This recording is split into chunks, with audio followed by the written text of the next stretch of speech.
Hola a todos nuestros seguidores de Book Perú, espero que se encuentren muy bien. Hoy en esta nueva edición de entrevista del mes hemos invitado a Mauricio Matos, Associate Partner del área laboral de EY Perú, con quien vamos a conversar sobre las gratificaciones, los diferentes aspectos que que los empleadores deben tener en cuenta para su pago y cómo están reguladas en nuestra normativa vigente.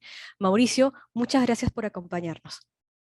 No, gracias a ustedes, María Gracia, por la invitación y a tu disposición. Gracias, Mauricio. Ahora, sabemos que la gratificación es un beneficio que reciben los colaboradores del régimen laboral de la actividad privada 2 veces al año. En esta primera quincena de julio, los empleadores deben estar haciendo el depósito correspondiente a la gratificación por fiestas patrias y en diciembre ellos tendrán hasta el día 15 de ese mes para poder entregar la gratificación correspondiente por Navidad. Y comenzamos con la primera pregunta. ¿Cuáles son las principales características de la gratificación? ¿Cuáles son los aspectos más importantes que el empleador debe tener en cuenta para calcular y gestionar su pago? Sí, claro que sí. Como bien mencionabas, las gratificaciones son un beneficio social que tiene claramente un origen legal y que establece la obligación de los empleadores del régimen privado de pagar en promedio una remuneración adicional a los trabajadores hasta el 15 de julio y una remuneración adicional a los trabajadores en promedio hasta el 15 de diciembre. Por regla general, la remuneración que se toma en consideración para el cálculo de la gratificación de julio es aquella que esté vigente al 30 de junio y para la gratificación de diciembre, la que esté vigente al 30 de noviembre. Sin embargo, pueden también darse dos circunstancias a considerar. La primera es que tengamos trabajadores que tienen un ingreso variable. Si los trabajadores tienen un ingreso variable, por ejemplo, perciben comisiones o su remuneración principal varía durante todo el periodo, entonces la remuneración computable para la gratificación se determinaría en base al promedio de lo percibido entre enero y junio, ¿no? Y en el caso de la gratificación de diciembre, lo percibido entre junio y noviembre. Pero también podemos tener trabajadores que tienen una remuneración básica fija, pero tienen complementos remunerativos variables, ¿no? Por ejemplo, perciben horas extras, pueden percibir algún bono, pueden percibir eventualmente algún otro ingreso durante el periodo. En este caso, para determinar la remuneración computable, aplicamos un criterio que la norma denomina el criterio de la regularidad. Es decir, el beneficio, para ser incluido en la remuneración computable, tiene que haber sido percibido por lo menos 3 o más veces en el periodo. Por ejemplo, si tenemos un trabajador que ha percibido horas extras, para incluir esas horas extras en el cálculo de la gratificación de julio, se requeriría que el trabajador las haya percibido por lo menos en 3 veces o en 3 oportunidades entre enero y junio, ¿no? En cuyo caso se suma lo percibido y se divide entre 6. No se insertan a la remuneración computable en base al promedio, ¿no? Y otro aspecto importante también a considerar es que para tener derecho a percibir una gratificación, el trabajador tiene que tener por lo menos un mes completo laborado en el periodo.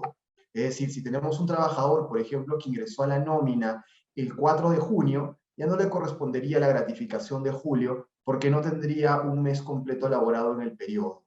Pero si, por ejemplo, laboró un mes completo, digamos, empezó el 1 de junio y por tanto va a completar el mes completo, él va a percibir una gratificación proporcional al tiempo laborado, es decir, un sexto de lo que percibiría un trabajador que laboró todo el periodo, de enero a junio.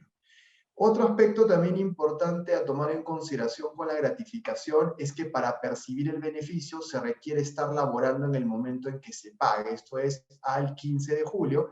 El trabajador debería mantener un vínculo laboral vigente, salvo las excepciones previstas en la norma respecto a casos donde no estés trabajando, pero sí te corresponda percibir el beneficio, como por ejemplo cuando estás de vacaciones, ¿no? Y finalmente, un punto adicional a considerar en el cálculo de las gratificaciones es que las gratificaciones en su cálculo no consideran días completos laborados, solamente meses completos. Por ejemplo, si tenemos un trabajador que ingresó a laborar en la mitad de un periodo, le computaríamos solamente los meses completos, más no los días. Imaginemos que empezó a laborar el 3 de mayo, no le contabilizaríamos los días laborados en mayo, solamente un mes completo en junio, y en base a eso determinaríamos el cálculo de la gratificación proporcional, ¿no? Sin duda son varios aspectos que se tienen que tomar en cuenta para hacer el cálculo de este beneficio, Mauricio. Y quería preguntarte, ¿en qué casos los colaboradores no tienen derecho a la gratificación? Ujú.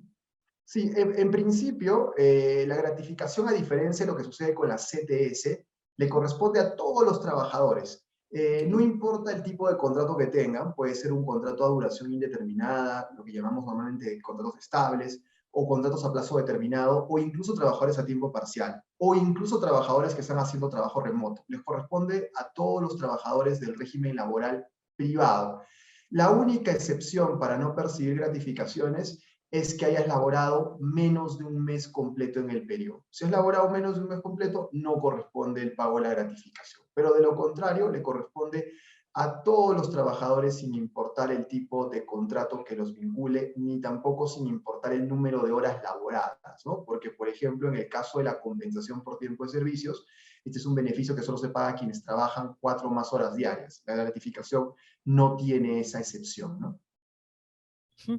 Ahora, Mauricio, por lo que tú nos comentas y por ese lado iba la siguiente pregunta, la tendencia indica que el modelo de trabajo híbrido va a primar en las empresas. Entonces, por lo que tú nos comentas, los colaboradores que trabajan bajo la modalidad de trabajo híbrido sí reciben gratificación y también sucede con los trabajadores que tienen una modalidad 100% remota. No es que haya algún tipo de variación o algún tipo de, que digamos que que no impida que ellos puedan recibir este beneficio. Sí, en efecto, ¿no? Las normas que regulan actualmente el trabajo remoto hacen hincapié además que los trabajadores que hacen trabajo remoto no deben dejar ni deben, digamos, percibir beneficios distintos a los que percibe un trabajo o un trabajador que realiza trabajo presencial, con lo cual el hacer trabajo remoto, el hacer una modalidad híbrida o mixta, no priva a los trabajadores de percibir el derecho a su gratificación, ¿no? Ujú. Ahora, Mauricio, la siguiente pregunta, muchas personas se la plantean. ¿En qué se diferencia la gratificación y y el aguinaldo? Ujú. Sí, aunque son términos que muchas veces se utilizan como sinónimos, Ujú. por básicamente la terminología que se utiliza también en otros países, en realidad el aguinaldo viene a ser un beneficio parecido a la gratificación, pero que está exclusivamente diseñado para los trabajadores del régimen laboral público, ¿no? Y Ok. además, en el caso de los trabajadores del régimen laboral público, el aguinaldo que se aprueba se determina en base a un monto fijo, no hay una metodología de cálculo. No entiendo que para este año el aguinaldo aprobado para el sector público ha sido de 300 soles como un monto fijo, ¿no? A diferencia de las reglas que existen en el régimen privado para el cálculo de la gratificación. Ujú. Y ahora, Mauricio, supongamos que existe el caso de que el colaborador tenga alguna deuda con el empleador. En ese escenario, ¿esta puede ser compensada con la gratificación? ¿Hay algún punto de nuestra normativa que influye en esto? ¿Es Uh posible? Si nos puedes -huh. comentar. Sí, claro que sí. Bueno, la regla general es que cualquier descuento que se realice contra la remuneración del trabajador, y la gratificación termina siendo en buena cuenta también parte de la remuneración del trabajador, debe contar con su autorización. Es decir, que en principio no podría operar una compensación de deuda del trabajador hacia el empleador contra la gratificación si es que el trabajador no ha autorizado que esto suceda, ¿no? Si es que la autoriza, no hay ningún inconveniente, ¿no? Sin embargo, hay unas reglas específicas que determinó el año pasado el Tribunal de Fiscalización Laboral para los casos de trabajadores que venían arrastrando deuda a favor del empleador como consecuencia de las horas dejadas de laborar como consecuencia de la suspensión de actividades, ¿no? Es decir, se había generado esta bolsa de horas a raíz de las licencias con goce de haber compensables, y el Tribunal de Fiscalización Laboral estableció que solo en ese caso se podía efectuar una compensación sin autorización, es una compensación automática. Pero la regla general sigue siendo que cualquier descuento contra la remuneración y por ende contra las gratificaciones debe contar con la autorización del trabajador.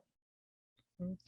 Ahora, ¿cuáles son las consecuencias legales de no depositar a tiempo este beneficio o dar un monto errado? ¿Qué es lo que dice nuestra normativa al respecto?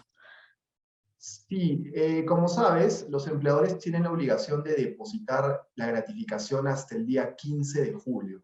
Si es que no lo hacen hasta ese día, a partir del día siguiente se pueden generar dos consecuencias. La primera tiene que ver con la generación de intereses legales a favor del trabajador, intereses moratorios por la demora que el empleador está incurriendo en depositar la gratificación. Y la segunda consecuencia es que se incurre en una infracción a la normativa sociolaboral que puede ser pasible de una fiscalización y por ende pasible de ser multada por la autoridad inspectiva de trabajo, es decir, por SUNAFIL, ¿no? Es una infracción que se considera grave, donde las multas por el número de trabajadores afectados pueden oscilar entre 7.000 soles más o menos hasta 120.000, dependiendo del número de trabajadores a quienes o respecto a quienes se haya omitido el depósito de la gratificación. Sin duda es un aspecto que los empleadores deben tener bastante en cuenta para no poder, para no caer justamente en estas infracciones. Y finalmente, Mauricio, para ya ir cerrando la entrevista, me gustaría que me comentaras, ¿cuál es el rol de las nuevas tecnologías para facilitar el cálculo de la gratificación y así minimizar posibles errores?